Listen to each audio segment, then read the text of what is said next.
I'm Maria Menounos, and you're tuned in to AfterBuzz TV, the ESPN of TV talk. Now, let the buzz begin.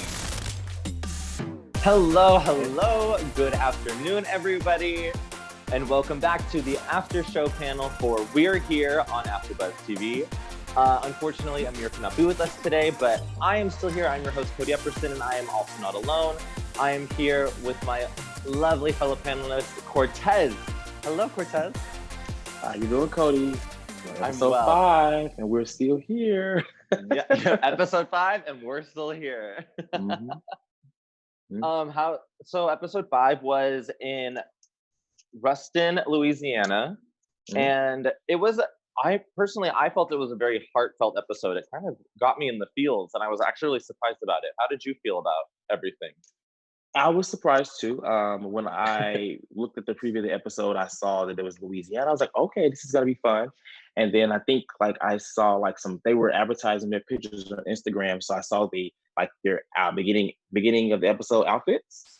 So I was excited when I watched it. I did have a little choke up feel, and I hadn't felt that since episode 3. So I was kind of like, oh, I felt the emotion behind it a little bit, and then the characters were also fun. It was a good good ensemble that they have in this episode. Yeah, it was a good group. You could tell they definitely had a good chemistry and good energy going on. Because there are other times, because they like to do all the rehearsals separately, but then they come together, kind of have a little gathering, and they have some drinks and they're dancing. Yeah. And sometimes it's a little stiff, but this one wasn't. This one was. I liked this one. Yeah, I think everybody were really excited for what was happening, and they were really embracing the moment that was to come. So I agree. Yeah, and so this episode we had our 3 people were Jose, Stacey, and Lynn. Jose being a queer boy in town who feels he has to hide who he is because people will talk, and he feels a little connected from his family. And then Stacey was a very nice gentleman who is here to be an ally and just wants to embrace people being accepted, which we love him for. And Lynn, who has a very hard story, but she's also an openly married lesbian woman in her town, and I think her showing out for her pride was great. She won my heart for sure. But let's talk about let's start with Jose and his whole thing. Because at first we see he just seems like he was this lonely little boy in town, but then we learned that he does have friends. So because they show him walking down the road by himself. They did. It looked like this poor boy, he's got no one. But then they went to. How did you feel about his whole dynamic and story? I thought it was hilarious because when I was watching it, I was like, why is he by himself? Oh, he needs friends. And then it goes to him with all these friends, so he's not really alone. But his story was my favorite story because I felt everyone can relate to being, queer, gay, and wanting to just really be out there, but you don't know how, and you're limited based off your not resources, but where you live and things like that. And especially with his mom, how he felt that his mom wasn't accepting him, but really she was. I thought that that conversation that they had was a conversation they needed to have maybe a while ago, because it was just a misunderstanding. I think that he thought that she wasn't accepting him, and she said that wasn't the case. She just was worried for his safety because of where they live, and she really wanted to make sure that he was safe. She wasn't blocking or trying to knock who he was and what he was doing, but she just wanted him to be safe. So I think that it kind of bridged the gap between the communication. And I love his best friend. His best friend was very excited. I really wanted him to I wanted him to be the one to be in drag, the main drag person. But I enjoyed the story, and the performance was pretty good too. What about you? Yeah, like I said, at first I thought he was just this little lonely boy, and then they went to the restaurant, had shellfish. I don't know what fish it was. Yeah, it was some kind of fish. They were eating crawfish. They were eating crawfish. Yeah. And I thought because he mentioned that he was a little distant with his family, and so I thought that was his family at first. Oh, well, they're very open to this whole thing, considering a second ago we were told they weren't. But then it was his friends, and I was like, okay, so he's got friends, and I loved his best friend, such a little Papa Bear and leader for him. And it was so it was he's very defensive of Jose, and he was like, oh, like I'm 210 pounds and I'm 6'1", like no one's gonna mess with me. And like I'm not 210 pounds, but like I'm 6'2", so I don't get messed with too often. Like just being so tall, like I think people don't. I don't know you were 6'2". It's so weird. I don't know you were 6'2". Isn't that right? Because we haven't met in person. That's true. So it's like I had a coworker when we first got hired. We had like pictures on our accounts. This is so off topic. We had pictures on our accounts, and he's like, "I thought you were like this 5'4" little thing," and he was like, "Damn, you're tall." I was like, "Yeah, man." But I feel like I agree. It was just that's something that I like. Kind of was like, yeah, like people don't. I have gotten messed with, but people don't do it too often. I think it's because I'm towering. Yeah. But what was very interesting was the interaction with the mom. I wasn't expecting them to go and do that. And then all of a sudden I looked up for a second. I was like, oh, they're at her house and they're talking to her at the table. So she obviously was open enough to have this happen. But then, and the conversation was very nice. And it seemed like there was a misunderstanding. And that's why he felt a certain way and she felt a certain way. But honestly, a part of me felt like it wasn't, I didn't feel like there was closure at the end of that conversation. Like I felt I felt like maybe because the cameras were there, they were trying to have that quote unquote closure, but there's something felt off to me. And so I mean, not that it matters, we're not there, we can't do anything, but I just felt like there's more to it than just like this acceptance and her saying, no, I'll always love you, which is great. I do think that as a mom, she will always love him. I just think there's more there that for the sake of filming, they tried to just make it clean, if that makes sense. No, I agree. Like even when you're watching, I think like the camera like shifted behind her to get, because at first it was like on them initially, like both of them, and then when he started to give more of his spiel, the camera shifted behind her to see what was he saying, because I mean she didn't have the best English, so she was working on that too. But they were speaking in Spanish, and so I don't know, like a part of me, at first I was like, are they doing this? They don't want to know what they're saying, but obviously they're on TV.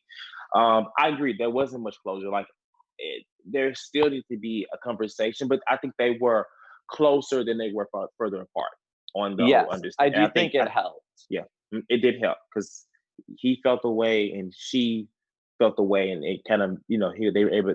I think on his end there was a little more that he maybe needed to talk to her about, but on her end I think she was pretty like, this is where I stand and this is what I want you to know. So yeah, I think with him it seemed like there was just like a wound with him that this conversation didn't heal, or at least it was kind of like maybe they put some Neosporin on it and it just needs to heal a little longer is what I guess I'm getting at. No, I agree, I definitely agree. What do you think about their performance? I was gonna say it was beautiful. I did have a little his arms were and his energy wasn't really there, but I did think it was a beautiful performance. And I loved that he chose a Spanish song, and I loved and he looked great. It was just when he like finally was in like his final outfit after like that like second reveal, there was just because I'm a theater person, I think that I just needed to see that he didn't know, he looked too like loose, like it wasn't like he just didn't have the energy that the arms and that his limbs needed. Like he was doing the dance moves, but it wasn't full out. Was it like a little stiff arm stuff? Yeah, it was just kind of like, okay, I moved it, okay, I did it. Not like, bam, I did it, bam, I did it. And so that was I'm just being a little theater nerd over here, and that was my only critique from it. Otherwise, I thought it was beautiful. As a dancer, like I performed too, and I didn't have high expectations. That's why when I saw the performance, I was like, she couldn't even walk in heels. That's what I was gonna say. When he couldn't walk in heels, I was like, this is not gonna be what I want it to be. So I'm gonna just take it for what it is. And that's what it was. Very pretty. I was glad he came out, but I really was hoping that when he came in that last year, because they kept saying J-Lo, J-Lo, J-Lo song. I thought it was gonna be like a J-Lo song, and I was like, oh, snap. Right. I did enjoy that song. But I do agree. I just want a little more. And honestly, the best friend, I felt like the best friend was going to get up there and outshine and go right. Even he was a little reserved, I feel. he looked great, and I'll say that Jose looked great too. But I expected more from the best friend. I thought that was like his moment, to just really bust out. I feel like he had a moment, like when he got off that whatever like stage or table he was on, he was going through the audience. I could tell that he was strutting, he was doing it, but there were so many people you couldn't see it. Maybe does that make sense? I felt like yeah. And maybe, it wasn't really about him. So maybe they're like, hey, like he's kind of like this, maybe reel it in because he needs to shine more. Yeah. And one thing, before we move to the next individuals, like one thing, he said something like earlier when they were at the crawfish place, and I didn't really agree with. He said that he told that Jose, this is not about you. This is about all the other little Mexican boys. And I didn't really agree with that. But you remember him saying that at the very beginning? Did the friend say that or Shangela said that? The friend said that. Mm-hmm. Oh, I missed that one. It was right when they first introduced Jose with them at the crawfish place, and he just said that. And I don't know, I just didn't. It kind of it didn't sit right with me because I was like, well, this is about him. Obviously he wants to inspire others, but this moment is really about him. So I'm just glad that the best friend, didn't make it about him. But that statement to me was a little like, I don't agree with that. But that's a small amount. Because I totally see what he means by that. Yeah, but in this moment, it is about him too. Like he's doing this. He got picked for the show. Right. I enjoyed it. It was good. It was good. It was really sweet. And then moving on to our next one, we had Stacey, which initially when I first saw Stacey on the screen, thought it was gonna be a woman. Me too. But Stacey is this firefighter. He's handsome gentleman in the town. He's like, being queer in this town he's a heterosexual, allegedly. And I always feel like, not to like throw shade, but I always feel like the straight people on this show aren't, but they say they are. And the reason, and like, I feel like this is like an outlet for them to like let their queer out, but still have that title of heterosexual. But that's also me thinking I have an overactive gaydar, and I just think everyone's gay. So that's just how I feel. That was what he was doing. He was showing that everyone is not gay. You think he's gay? Exactly. I know it's not fair. I need to change my thought from how I view things. But I do appreciate him. I thought he did a wonderful job, and that he's an ally, regardless of where my brain goes. He is an ally to the community. So, what are your thoughts on Stacey? I enjoyed Stacey initially because I was watching it and I had to go back because the first thing I saw was Stacey, and I like went to the kitchen to grab some chips, and then I came back and I was like, oh, there's a guy. It's funny because I actually have an uncle named Stacey. I don't even know why I do think, but when you see Stacey, you just think, okay, but I enjoyed him. He was very much so like a sponge. He was willing to do kind of whatever. Like I liked his story, and I liked that he was. It wasn't just about being accepted as gay. It was about being accepted in all things for him. Yeah. And that was that was the message he wanted to give, which I thought was great because it made his story way more purposeful. Because he basically was saying like I want everyone to be accepted, not just gays. Anyone that is going against that's going against the grain or anything like that, I want them to be accepted. And I was excited to see who he's going to be in drag, especially when he said they were keeping his beard. Because I was like, oh, what are they going to do? It looks good. No, he looked like really good. I was just like, you know what? Let me just when I get in because I've done have some moments where I was like I would get like in like quick drag or something like that for fun, and I kept my beard, but like the way he did they had his face, like he looked really good. He was a little stiff on stage, of course, a little bit, but they had him sit. The legs were so big, like he looked really good. I will say he looked really good. I was like, I loved all the glitter. I loved all the glitter in his beard, and they had like they had a shot where the makeup artist is like blowing the glitter into his was like, that is like such a beautiful edit. Like, what a good shot to have gotten for it. Yeah, no, yeah, seriously. I think Amir said that before. Amir said that if he's put in his beard before and it never comes out. So I immediately thought of Amir when I He's saw probably that. gonna have to shave it. Mm-mm.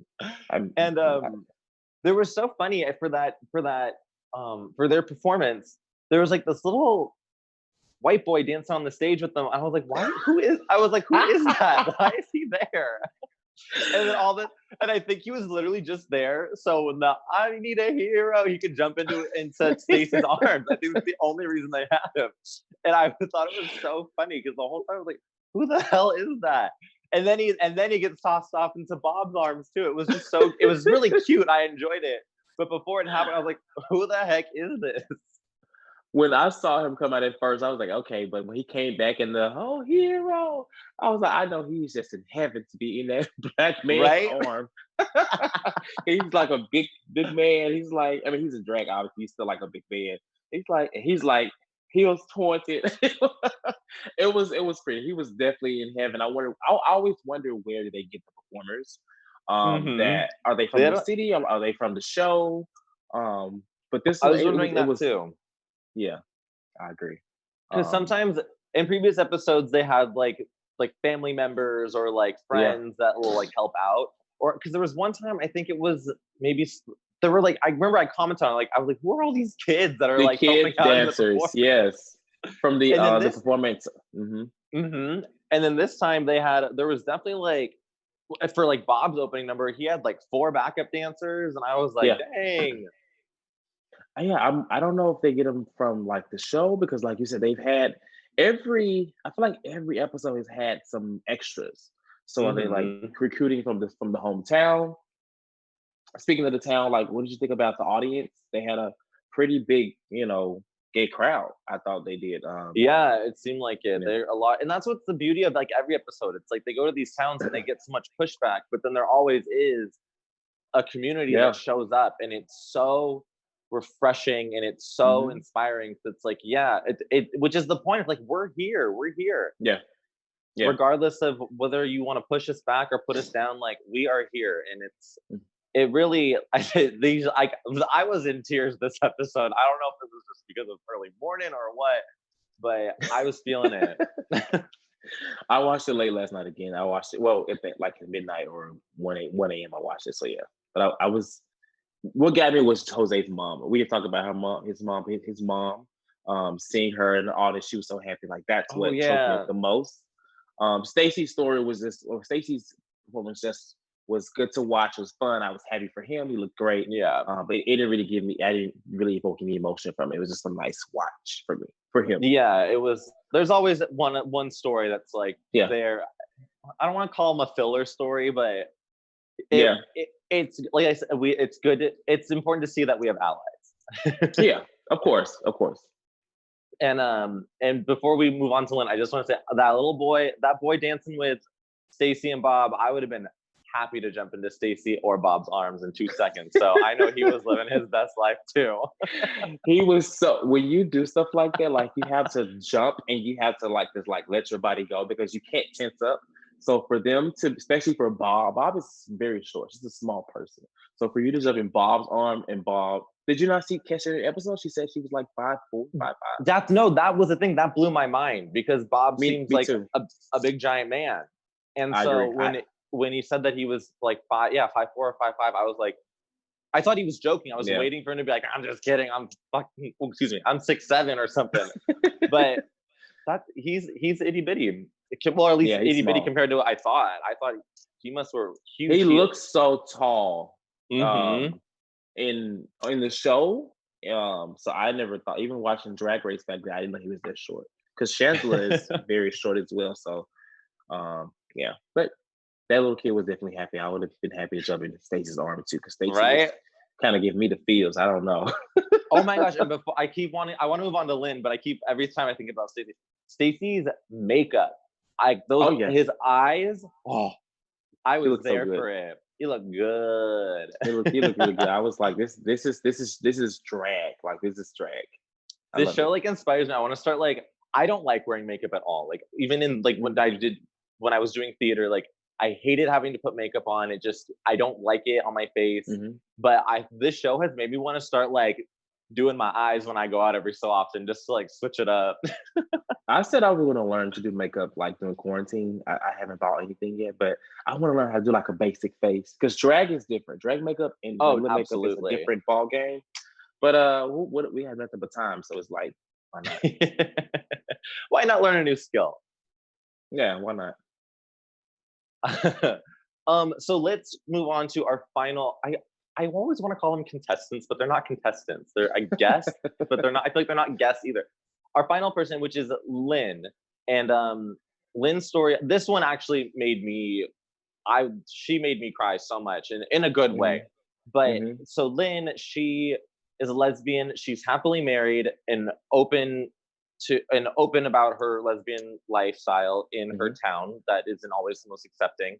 And the big thing with her is she met her wife when after Lynn was in an accident and she was on her motorcycle, she was taken out by a car and she lost an arm and a leg. And that, I mean, I have my limbs, but that hit home for me because that is just so scary to me that it could just happen at any moment. It's not like, and because I guess what scares me about it or I guess what inspires me is that she can continue. She moved on. She got married. She's happy. She lives an everyday life and she is doing well and moving forward.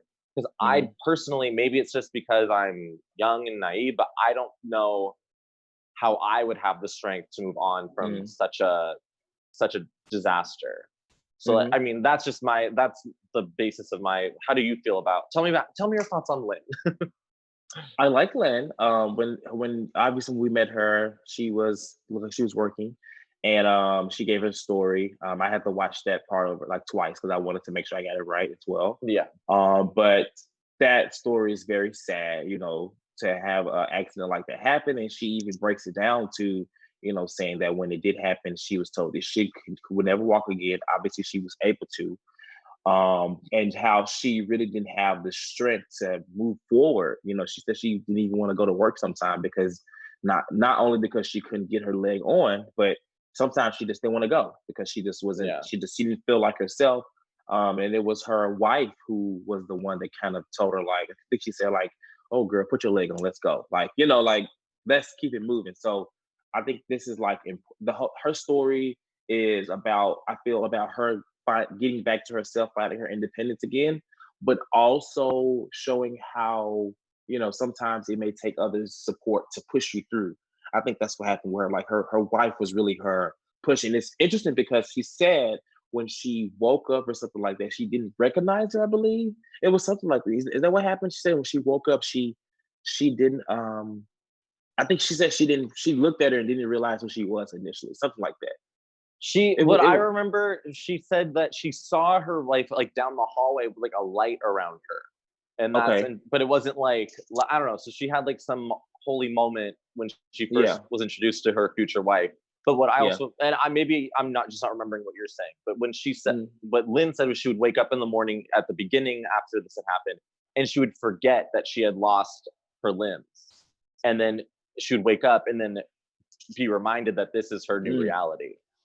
Yeah, I like her story was very heartfelt.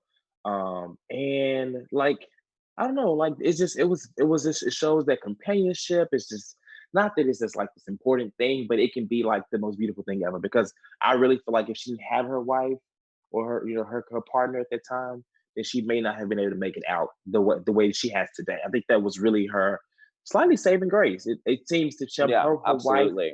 Her wife played a very key role in getting her back to who she is today. And so this show was just more so for herself, to get herself back, even in those boots that she had on. So I liked Lynn. She was fun. She loved Lynn. Really good. I love that she was a drag king in the episode. Yeah, it was. Oh, she was sure of it. She said when he asked her, good. She was like, "I'm gonna be a man." He said, "Oh, definitely a man." I was like, "All right." I love it because in the last episode we had the one gal, but she dressed as like a power suit woman, and it looked great. But I loved that Lynn went in the, like kind of the opposite direction and was a man, like had like facial hair and she looked good. I was so here for it. And she did. They had a little beard down there, and she just looked. I've seen drag kings. They actually brought in a drag king to help her. Yes. That other person was a drag king, so I wanted to see what did she look like, as a drag king. But I don't know. Yeah, it was just cool to get a different, like, I guess, dynamic in like in the workroom of getting them prepared. It was cool. Yeah. And before good too. What's that? Oh yeah, I love the performance because I mean, and she did plenty considering her limitations. So that was she was great. moving. Yeah. And I love when her wife came on stage and they kissed. It just warmed my little heart. Before we move, I want to get to your special segment, but before we move on, I just want to let's talk about that stupid Facebook page. What is it? I'm forgetting the name of the town. Ruston Rant. What a freaking nightmare. I literally, the second they were talking about it on the show, I was on my phone. I was like, I'm gonna find this freaking page, and I couldn't. So maybe it got like taken down or made private. But let's talk about that, Cortez. Ruston Rant. There was something like that when I was in college called Juicy Campus, and basically people would just go on and do all this ranting, but you would never see who was saying. Everything was like anonymous. So I was like the honesty box of Facebook page. And I thought it was hilarious how, well, it seemed like these people were immune to it. Like they had seen this stuff and they was like, whatever. But what was interesting to me was that they were saying that when they would say all these things behind, on this group or Facebook, whatever it was, but in person, they would be like, So, but it was interesting. They said that not all comments were hate. Some comments were actually, slightly encouraging, and then they would it'd be like a backhanded compliment, like, "Oh, this is great," but wait, you can't be that gay, stuff like that. So it was interesting to see. It was a very interesting page, interesting concept. But it just shows that people just, how we have trolls and people hide behind these pages. So, it's like every day. It just seems so juvenile to me. Like it felt like I mean, I couldn't find the page, but it felt like, I mean, I was looking for it. I was like, what are these people saying? But it just felt like high school and like being on like MySpace or like the Burn Book or something. It just seemed very like, it's like, why do you need like a page to do this? Just like, and who's moderating it that like they don't like filter out like people saying mean things, it just seems very nasty. And it wasn't a positive thing at all.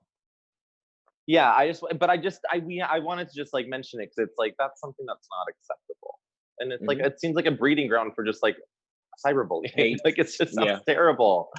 Yeah, it's definitely something I would just ignore. I wouldn't even be like, you know what, or somewhat maybe depending on what I saw. Right. I mean, I would literally, my plan when they were talking about it, I was like, I'm gonna find this. I'm just gonna see what it's about, but then I couldn't find it. I saw something like pop up in my search bar that was like the rants like backlash, but then like disappeared from my search. So I don't know. I think they got in trouble or something. But that kind of leads us into your special segment. So please take over. Yeah, so in honor of the Ruston Rant, which we're not honoring because it's not a good thing, but in spite of the Ruston Rant. Correct. Yes, in spite. This special segment is called Behind the Keyboard. So we're both going to give a situation that happened from maybe a troll or maybe from like social media where someone commented, and basically how we responded.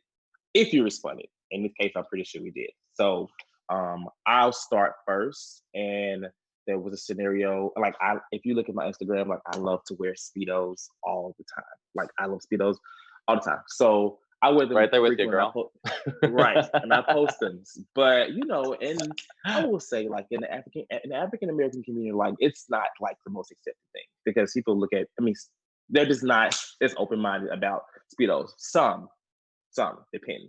Because we do wear them, but nonetheless, I wear them. And I saw a comment, and someone was like, "Are you wearing a bikini? Is that a bikini? That's for women." And I looked at it, and I didn't want to respond, but I was just like, I'm going to respond because sometimes I'm not really good at walking away from stuff like that. So I responded, and I don't know the entire response, but I basically told them that they should probably be better knowledge, get more knowledge on what it is that I'm wearing, and basically what the use of wearing a Speedo is. Because I like to say and relate Speedos to beaches. I don't wear Speedos when I go to pools. I don't mind, but I think Speedos are for the beach. When you're on the beach, like, why not? You look like it's like bikinis, stuff like that. So I kind of responded, and I said more than what I'm saying now. But that's just an example of people, saying little comments that may not be the most encouraging, but they would never say it to your face. Like that person would never say it to my face. They would only say it behind the keyboard. So that's my example. Yeah, it was funny because we were talking about this segment before we started recording, and I was saying that I couldn't think of an example, and then I dug deep and I did find one, and it was back on Facebook, and I don't like to be political on the internet, but I made a joke about the Trump election. This is back in like 2016 or 17, and I made a joke about it, and not a friend, but someone who I used to be more acquainted with told me to log off. And that was it, just log off. And that was the only thing that they said. And I just took that personally. And I actually went back and I went and messaged them privately. And I was like, this, that, and this. And I'm so against people like monologuing messages. Like I'm so against it, but I was just fired up. And now that I think about the person, one of my coworkers I was with, she kind of like fueled the flame a little bit, was like, yeah, you should say something. And I just went up because, not to get too political, but it was like this friend of mine is a gay person who in this comment made it seem like they supported someone who doesn't support gay people. So I was just like, yo, like, why do you think this way? Blah, blah, blah. And I just went off. And it's like, and I hate that I did it. I instant regret, but it's, I was like, yeah, you're gonna like you can say something to my face. Like this is what you think. Like great. So I don't know. Right. I'm so adamantly like against it. I'm like, don't ever send me a long message because I won't respond. Like I feel like with internet trolls, like one's a winner. It's like one, you said something you shouldn't have said that was dumb. And if I respond, you're just gonna respond with something else dumb. And it's just I feel like there's no winners. So I try very hard not to. But that's just my personal opinion. Oh, I believe you gotta hit them really hard, and then that'd be it. But that's just my strategy. So don't listen to me. I should listen to you and be like just not respond, but it's hard sometimes. So I don't like to engage, but apparently I do. So I guess I'm kind of being wishy-washy about it.